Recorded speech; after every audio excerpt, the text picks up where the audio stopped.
Sa ating latest satellite images, patuloy pa rin nating minomonitor yung low pressure area. Ito ho yung naging bagyo at humina at naging isang low pressure area na lamang. Nasa labas pa rin ito ng Philippine Area of Responsibility, mahigit 1,200 kilometers silangan ng northeastern Mindanao. Sa ngayon ho, ito yung base sa ating pinakahuling datos.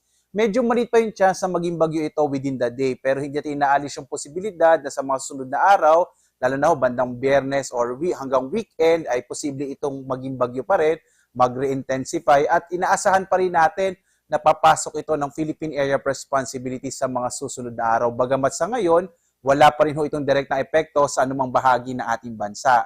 Ang siya nakaka-apekto ngayon sa malaking bahagi ng ating kapuluan ay itong shear line.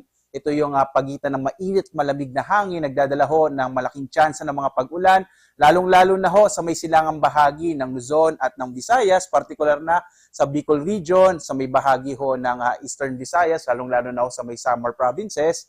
Gayon din ho sa Quezon, Aurora, ilang bahagi ng Mimaropa.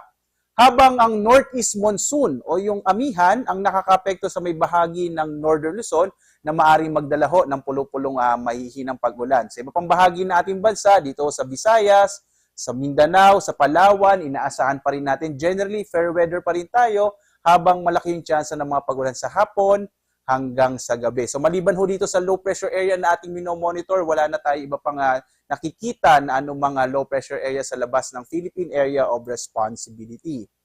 Narito ho ang ating magiging panahon dito sa may bahagi ng Luzon. Makikita ho natin, malaki yung tsansa ng mga pag-ulan sa malaking bahagi ng Bicol region, kasama yung Calabarzon, ilang bahagi ho, particular na sa Mindoro provinces, Romblon, Marinduque, kasama din yung Aurora, at sa Kamaynilaan, inaasahan din ho natin medyo magiging maulap yung kalangitan sa araw na ito. Ito ay epekto pa rin itong shear line o yung banggaan nga ng mainit at malamig na hangin.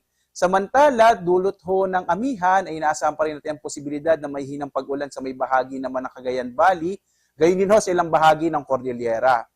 Sa bahagi naman ho ng Ilocos region, kasama yung Central Luzon, bahagi din ho, kasama rin na nakikita natin sa may bahagi ng Benguet at Abra ay yung mga isolated light rains. Habang dito sa Palawan, inaasahan pa rin natin yung mga isolated rain showers and thunderstorms. Muli ho, yung pinagkaiba ng area kung saan nakaka-apekto yung amihan, wala hong masyadong mga thunderstorms sa bahaging iyan ng ating bansa.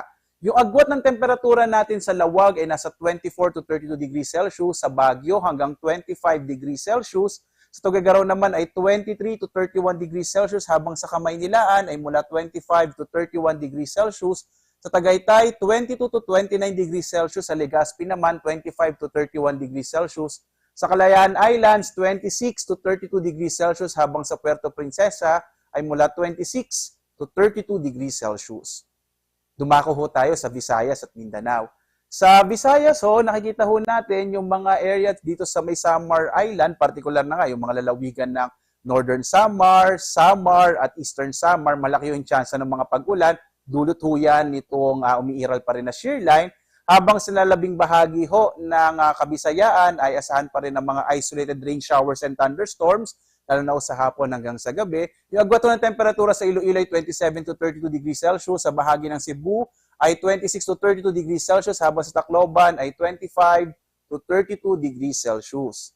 Malaking bahagi din ho ng Mindanao ay makararanas din ng generally fair weather habang malaki pa rin yung chance ng mga pag-ulan sa hapon hanggang sa gabi. Minsan no, maabot sa katamtaman hanggang sa kung minsan malalakas na mga pag-ulan, yung dulot ng mga localized thunderstorms. Yung agwat ng temperatura sa Zamboanga, 25 to 33 degrees Celsius, sa bahagi ng Cagayan de Oro, 24 to 31, habang sa Davao, 26 to 33 degrees Celsius.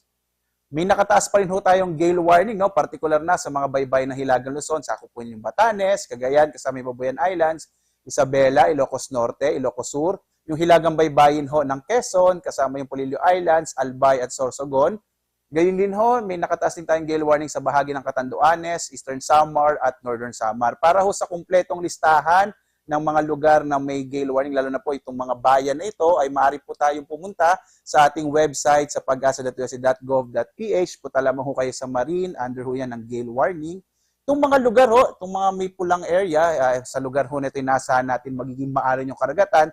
Kaya po yung maliit na sasakyang pandagat, lalong-lalo na ho, yung maliliit na mga bangka, iwasan muna pong pumalaot sa bahagi ito ng ating bansa dahil magiging maalon ngayong karagatan, dulot ho yan ng amihan. Tingnan naman ho natin yung magiging lagay ng panahon sa mga susunod na araw. Dito ho sa may Kamaynilaan at Baguio, patuloy yung iiral. Inaasahan natin yung northeast monsoon sa mga susunod na araw. At posible po magdala ng mga isolated o pulo-pulong mahihinang pag-ulan.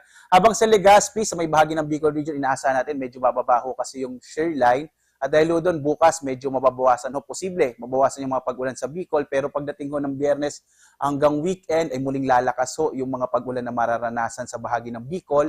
Sa Metro Cebu naman, inaasahan din natin magiging maulap yung kalangitan pagdating ng araw ng Biyernes hanggang weekend.